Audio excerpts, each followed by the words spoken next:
State Northridge, where I met Alejandra. For the first half of my life at Northridge, I was actually the associate vice president for research and the graduate dean. And I spent a lot of my time trying to help faculty and then through my own work, a lot of nonprofit and community-based organizations find funding for the work that they do. So currently, for example, I have a contract with LADWP to help nonprofits apply for their electrification grants, the CERG grants, the community emission reduction grants. I don't know if you've heard of those or not. I think VNR did blast that information out a few months ago.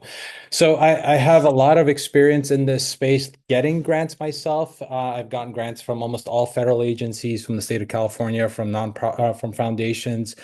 And I also have helped many people from many fields, even though I'm an engineer, try to look for and write grants. I see some familiar names on the list, so nice to connect with you again. About 10 years ago, we had this idea of can we create a platform to help people find grants more easily?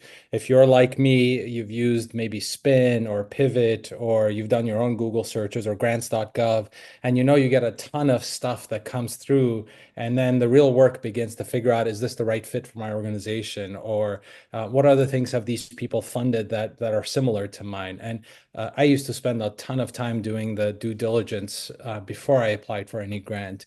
And we thought, is there a better way to do this? And it wasn't until about 3 years ago that the sort of technology, the AI technology, not the new ChatGPT stuff, but the predecessor to that came out, that we decided, okay, it's time to form a company and help people do this. And in full disclosure, we are a for-profit company, but we are giving away the product for free. And I would love to get some feedback from you about what would you be willing to pay for if the product meets your needs? Because we would love to make this a sustainable product, and there's no way we can do that without generating some revenue. But our core tenet is to help people, and we want to make this product as free and available as possible. So I thought the best way to do this would be to jump right in and show you a demo of how this works. Okay, so the product itself is called GrantPuma. This is not the right URL. This is our sort of staging URL. This is where we do a lot of tests. So this is the newest version that I'm going to show you. This will be up and running on our actual platform, which is called app.grantpuma.com next week. So it looks the same.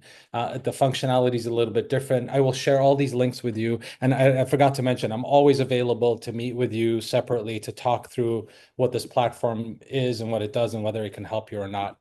Right now, there isn't a way for you to get on yourself. You have to sort of join a wait list. It's as easy as telling me you're a nonprofit organization, put your email in here and click submit, and we'll get back to you soon.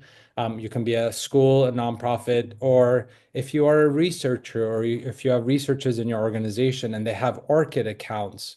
If you don't know what that is, don't worry about it. But if you do know, you can log in directly with ORCID, and I'll show you how that works.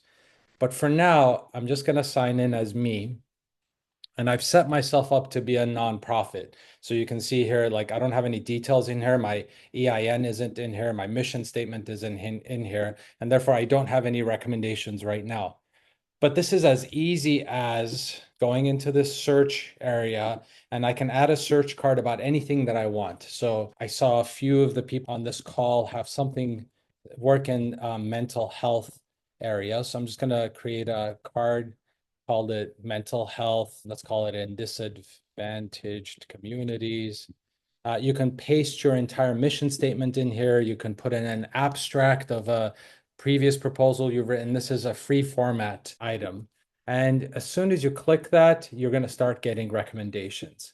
You'll notice a couple of things here. First, you see the Candid logo. Many of you are familiar with Candid. This used to be the Foundation Center. They've gone through multiple iterations. We actually have a partnership with Candid to get the foundation data from them. So let's take a look at what you see here. There's a bunch of recommendations. They have the label searched at the bottom because they came from a searched card. Tells you what the source is. Here it's Candid.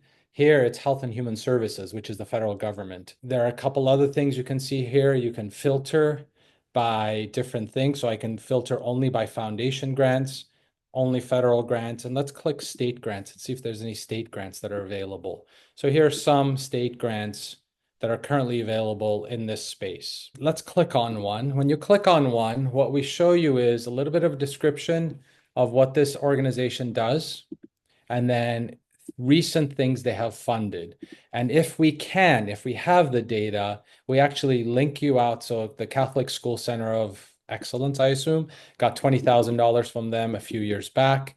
We link to their 990 filing. So you can see who they are and where they got money, where they live and all that. The other thing, this is a brand new feature we are trying is this. Oh, sorry, I forgot. There's a Candid link in here. If you click on that Candid link, we take you directly to the Candid site. They have this paywall in the front, but you can X out of that. And here you're getting a little bit more information. You're getting the address of the organization as well as their URL. This is a new feature. So everything I'm showing you right now to this point is stuff we want to give away for free.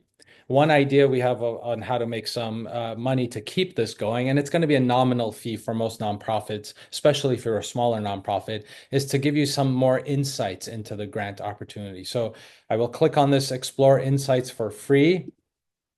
And what this does on the fly, it'll go through the organization's information, your search cards, and give you a little bit more detailed information. So what are you getting here? You're getting the address. You're getting our assessment of whether your work is a good fit for this organization, what their mission, major area of focus is, something about why we think this is a good fit for you. So in this case, I put mental health. So both missions focus specifically on mental health with a nonprofit, us, the user, targeting disadvantaged communities, and the foundation emphasizing youth and families. The foundation's vision to evolve thinking about mental health aligns well with addressing mental health in disadvantaged communities where innovative approaches may be needed.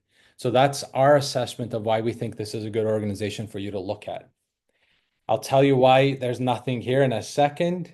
Um, we tell you how many grants they gave last year, what the average size of the grant is, and what the number of grants they gave. So this kind of helps you right size your program to the capability of the foundation to give money. Let's go down here for 1 second. We also show you the geographic preference. So in this case, this foundation is giving a lot of money up here in the Great Lakes area. They haven't given anything to California. So it may not be the most viable option. This is a feature we're kind of building out. We can't do this perfectly. The data aren't very clean, but at least we know where they've given. And this gives you a hint, a clue whether this is a good place for you to pursue. And then the foundation's usually given multiple areas. So the window down here is a way of us letting you know where they've given money before. This is under construction. We're actively working on this. The reason we don't have anything on the assessment of fit here, because part of what we look at is your financial stability, your financial ability to take in a grant of this size. This is a relatively small grant. Most organizations can absorb that. But sometimes, for example, the Gate Foundation gives tens of millions of dollars. And if your biggest grant was a $10,000 grant, then they're going to question your capacity to be able to take in that money. The reason we don't have this is, if you remember back in my settings, I did not have an EIN set up here. So technically, the system has no idea who I am. But let's fix that. I can edit this and I'm going to put an EIN in here. And I just picked a random one, Alpha Project for the Homeless. They're out of San Diego. This is their EIN. I didn't want to bring it too close to home, so I just picked one that's close enough. I have to get rid of the dash. We're fixing that as well. And now I have the financial information about this organization. So when I go back to, again, this Prairie Care, and I look at the insights, now you can see this assessment of fit is thinking. It's going to give you very similar results. And again, this is all generated by our algorithm. So it's not always going to be exactly the same, but similar results. And in this case, we have some more text in here. The organization demonstrates solid operational efficiency, which is a key strength. They have a balanced approach to grant funding, not overly relying on a single source. The foundation's average grant size appears manageable for the organization, posing minimal risk to their operations. However, there's room for improvement in diversifying revenue streams beyond grants to increase long-term stability. So we give you a little bit more context for why we think this is a good grant opportunity for you. So you can see it fed into this third recommendation: include a plan for leveraging the grant to diversify revenue streams and to build organizational capacity, addressing the need for long-term financial stability. I don't know what the financials of this organization are. I mean, they seem to be doing fine. So it seems like this would be a great fit for this organization. So the question is, if you have multiple EINs, can you put multiple EINs in here and search based on that? Technically, no, because this EIN is only pulling one set of financial information. But if you're only interested in a grant match, and this is exactly where I was going, so I appreciate the question, you can set up as many of these search cards as you want. So if you work on mental health, if you work on homelessness, for example, and these all have to have unique titles. If you work on, let's say, diabetes, you can add all of these in here, and each of them will be searched, and you will get many, many. So you can see in the background here, diabetes now pops up because there's a stronger fit than some of the other things. So if you're multiple organizations under one umbrella, or if you work for a university, you can set up individual profiles for all the projects that are going on. And the system, and you do this once. Once you do it once, and for those of you who came late, you can put as much text here as you want. You can put an entire abstract of a talk. You can put a couple pages of a strategic plan, whatever you want goes in here. This stays on your platform. This stays. We never get rid of it. And we are finding grants on a nightly basis. So if there's a new grant that matches one of your already existing cards, you will get that, sorry, in your profile. You can come in here and filter everything by California, for example. So if I click on states in California, it'll filter everything by geography. But this is also not perfect right now. But yes, that is something we're actively working on. Yeah, absolutely. You never know. Just because they haven't given somewhere in the past doesn't mean they won't.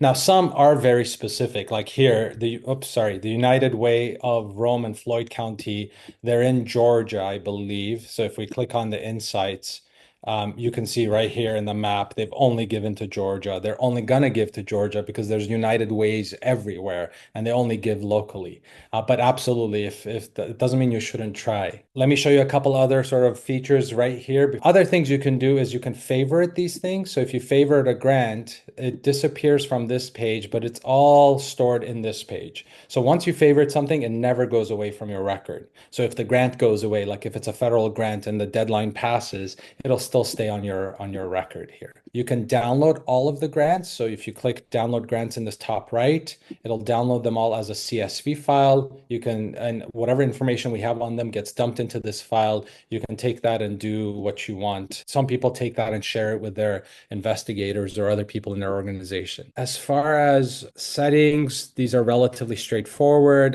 This is the ORCID ID, which I'll show you in a second. Again, we put your EIN in here. I haven't put a mission statement in here, and we're still working on this, but if you had a mission statement that would go in here, that would automatically be checked against grants to make sure they're aligned with your mission. You have an institutional email, a recovery email. We also do push notifications to your email. So if you turn this on, you can tell us how often, how frequently, either immediately, weekly, or monthly, you're going to get an email telling you of new grant opportunities. So it's supposed to be a pretty intuitive and straightforward interface. The other piece that we're working on is documents. Other than search cards, we all generate all kinds of documents: old proposals, opinion pieces, strategic plans. Some of us are research organizations. We actually publish papers in this space. We are actively working on a way to connect to, let's say, your Google Drive or your Box Drive or whatever platform you use, where you can keep documents in a folder safely on your side. And what we do is read those and use those to generate recommendations for you. I want to be very clear. I forgot to say this earlier.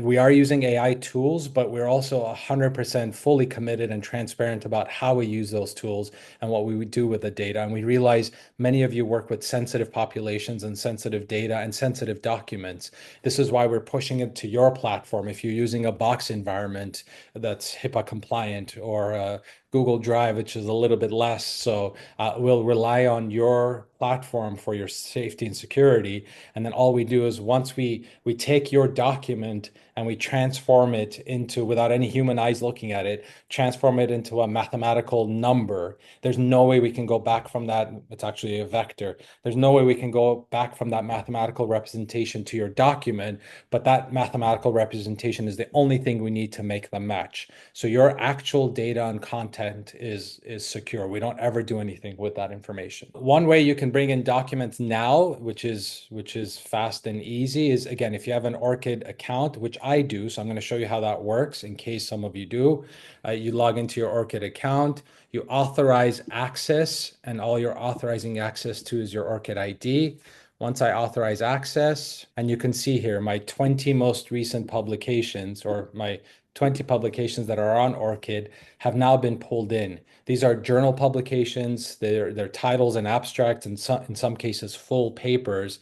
And based on this, the platform makes recommendations. So this is where you see the automatic tag at the bottom here. These were automatically recommended to me based on my previous activity in ORCID. If you don't have an ORCID account, there's other ways to do this, which I'll show you. The nice thing about ORCID is granting agencies are requiring it more and more. Publishers are requiring it more and more. And we have a direct connection to ORCID. So as long as I'm synced on a nightly basis, if my ORCID account gets updated, my GrantPuma list gets updated, my grants get updated. So the idea behind this is no more Google searches, no more sifting through hundreds of opportunities based on who we think you are. Based on this information, you automatically get matches. But let's say you don't have an ORCID account, and I'm sitting here, and let's say I'm on Google Scholar and I'm interested in work on mental health. I'm going to try to find a paper that's not from a university, that's from a publisher and not a book. So Taylor and Friends, a review on literature on peer support and mental health services. Let's say you're reading this paper and you're like, oh, this is really interesting. I wish there was a grant that would fund this work because this is what we do. In this case, all you need to do is pick up this document identifier. It's a unique identifier. You come to GrantPuma and you put it here and you say add paper, and we automatically attach that paper to your account. So now that acts like it's one of your documents. You go back to the dashboard. Let me make sure I turn all of these off because I only want it from the mental health. And here you go. These are foundations and government grants having something to do with mental health. And that's pretty much the platform. It's supposed to be hands off. Once you set it up once, then it just keeps filtering and giving you recommendations. As I mentioned, everything I've shown to you so far is free, and we have a commitment to keep it free. The things that we want to potentially charge for are this insights piece of it. So if I can give you good analytics, and if I'm missing something here, I would love your feedback. Then if this is useful to you, we're hoping for a nominal fee, you would hop on and use this feature. We're hoping to actually build in the platform a way for you to generate a proposal itself. So it's not just going to be like a chat GPT where you go on and say, hey, write me a proposal about mental health to this foundation. It's a sort of an algorithm we've developed to walk you step by step with a couple of questions and a couple of back and forth to generate a first version of a proposal for you, given the requirements in the grant and all the other pieces that are required for a proposal. So we're hoping that could be a premium feature, also a nominal fee, but another way of resources. Let me show you something about the government funding. If you click on a government funding project, filter by federal grants, and I need to find one that has had previous projects. Many don't because they're new. I try to demo things on the fly so people get the real experience. Just so you know, if you get a government grant recommendation and it gives you a link here, that link should take you directly to the RFP.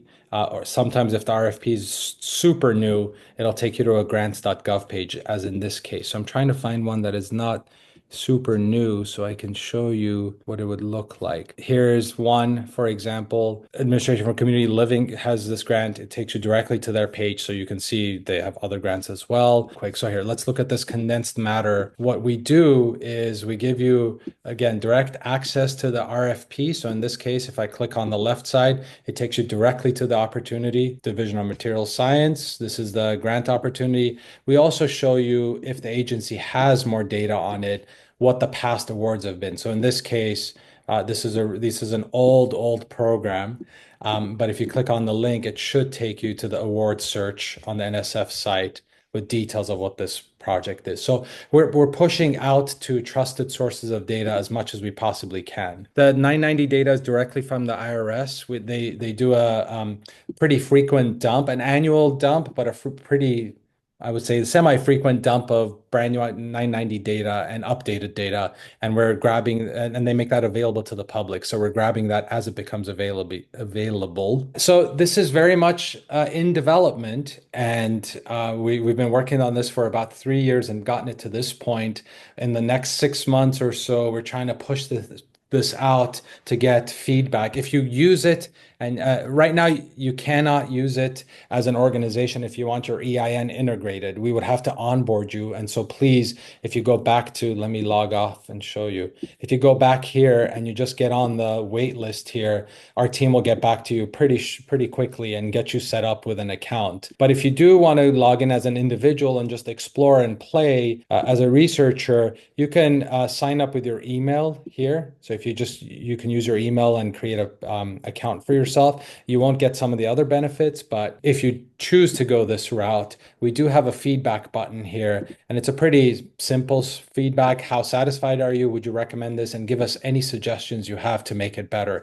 We want active participation from the community because we are building this for the community. So any feedback would be greatly appreciated. To confirm, we were able to use GrantPuma now, or will it be able in the future? Yeah, Eder, just to confirm, if you want to log on yourself as an individual and just use the search cards and all that stuff, you just go in as a researcher. You're not going to get the analytics dashboard and all that because that's tied to organizations. Sign up with your email and you can explore it yourself. If you are a researcher or have researchers in your organization with ORCID accounts, each of them can log in with their ORCID account. If you want to get all the analytics dashboard materials and the benefit of having your EIN in there with the financial, sign up for a wait list. Sign up for a wait list, and we'll get back to you very soon. We are working on a automated onboarding, so you never have to get on the wait list again. That should be up and running within the next 3 weeks or so. And then at that point, you can just, log in yourself and you can share this with your colleagues. But yes, you are able to. I mentioned this earlier. Dr. Cunha has my email address. I will actually put my email address in the chat as well. I'll put my CSUN email address. Feel free to reach out to me if you have any questions, if you have any feedback, if you want me to walk you through how to set up your organization so that you can get recommendations on the fly. I'm more than happy to get on a call with you and do that.